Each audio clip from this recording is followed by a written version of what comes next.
दो कलाकार।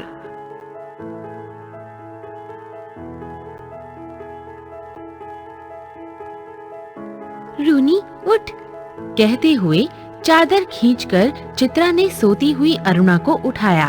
अरे क्या है? आंखें मलते हुए थोड़े गुस्से में अरुणा ने पूछा।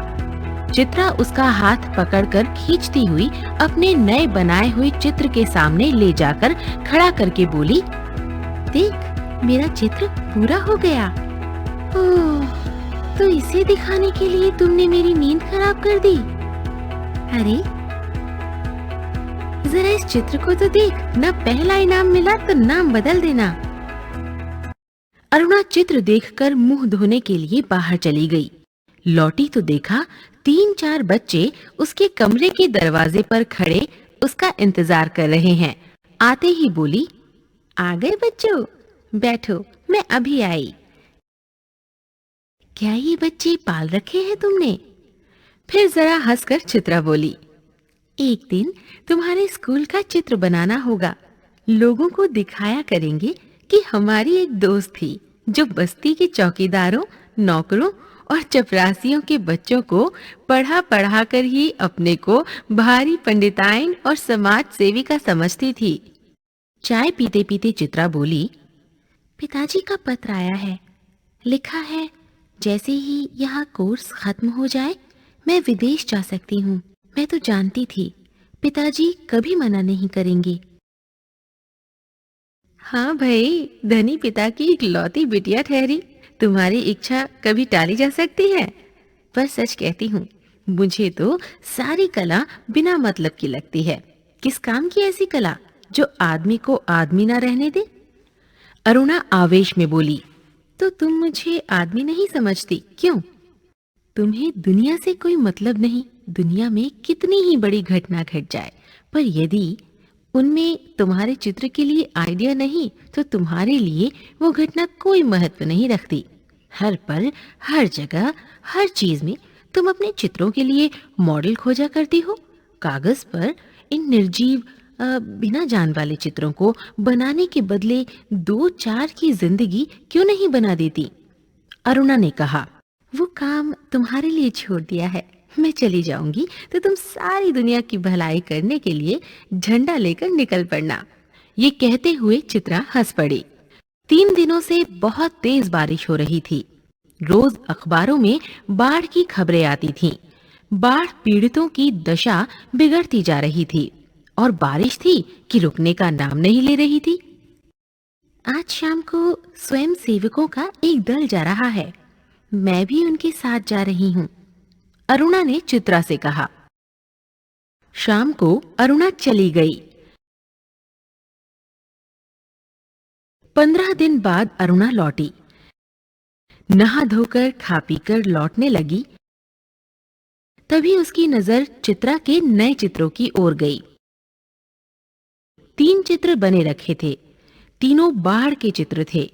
जो दृश्य वो अपनी आंखों से देखकर आ रही थी, वैसे ही दृश्य चित्रा ने भी बना रखे थे। शाम को चित्रा लौटी तो अरुणा को देखकर बड़ी खुश हुई। क्यों चित्रा, तुम्हारे जाने का तय हो गया? हाँ, अगले बुधवार को मैं घर जाऊंगी और बस 1 सप्ताह बाद हिंदुस्तान की सीमा के बाहर पहुंच जाऊंगी। खुशी उसके स्वर में से छलक पड़ी। आज वो दिन आ ही गया जब चित्रा को जाना था। अरुणा सवेरे से ही उसका सारा सामान ठीक कर रही थी। एक एक करके चित्रा सभी से मिलाई, बस गुरुजी से मिलना रह गया था।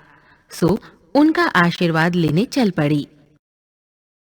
3 बज गए थे पर वो लौटी नहीं। 5 बजे की गाड़ी से वो जाने वाली थी। अरुणा ने सोचा वो खुद जाकर देख आए कि आखिर बात क्या हो गई। तभी हड़बड़ाती हुई चित्रा आती है। बड़ी देर हो गई ना। अरे क्या करूं, बस कुछ ऐसा हो गया कि रुकना ही पड़ा। अरुणा हैरानी से बोली, आखिर क्या हो गया ऐसा जो तुम्हें रुकना पड़ा? गर्ग स्टोर दुकान के पास जो पेड़ था ना, उस पेड़ के नीचे अक्सर एक भिखारिन बैठी रहा करती थी।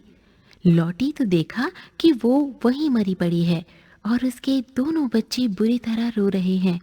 उस दृश्य में न जाने क्या था कि मैं अपने आप को रोक नहीं सकी।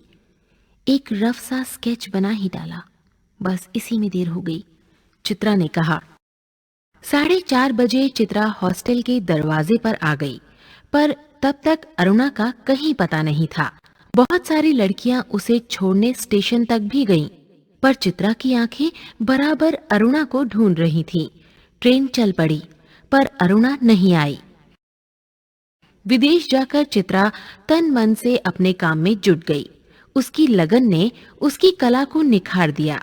विदेश में उसके चित्रों की धूम मच गई। भिकारिन और 2 अनाथ बच्चों के उस चित्र की तारीफ में तो अखबारों के कॉलम भर गए। पहले साल तो अरुणा से पत्र के द्वारा बातचीत होती थी, फिर कम होते होते एकदम बंद हो गई। पिछले 1 साल से तो उसे ये भी मालूम नहीं कि वो कहाँ है। अनेक प्रतियोगिताओं में उसका अनाथ वाला चित्र पहला इनाम पा चुका था। जाने क्या था उस चित्र में, जो देखता हैरान रह जाता। 3 साल बाद जब वो भारत लौटी तो उसका बड़ा स्वागत हुआ। दिल्ली में उसके चित्रों की प्रदर्शनी का बड़ा आयोजन किया गया। उद्घाटन करने के लिए चित्रा को ही बुलाया गया। उस भीड़ भाड़ में अचानक उसकी मुलाकात अरुणा से हो गई।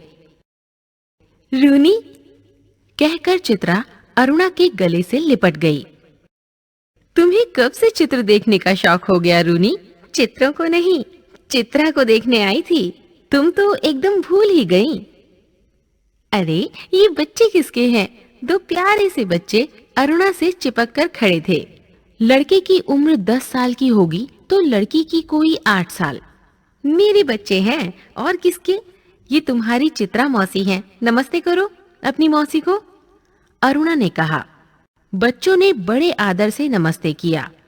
कैसी मौसी है, प्यार तो कर, अरुणा ने कहा। चित्रा ने दोनों के सिर पर प्यार का हाथ फेरा। अरुणा ने कहा, तुम्हारी ये मौसी बहुत अच्छी तस्वीरें बनाती है। ये सारी तस्वीरें इन्हीं की बनाई हुई हैं।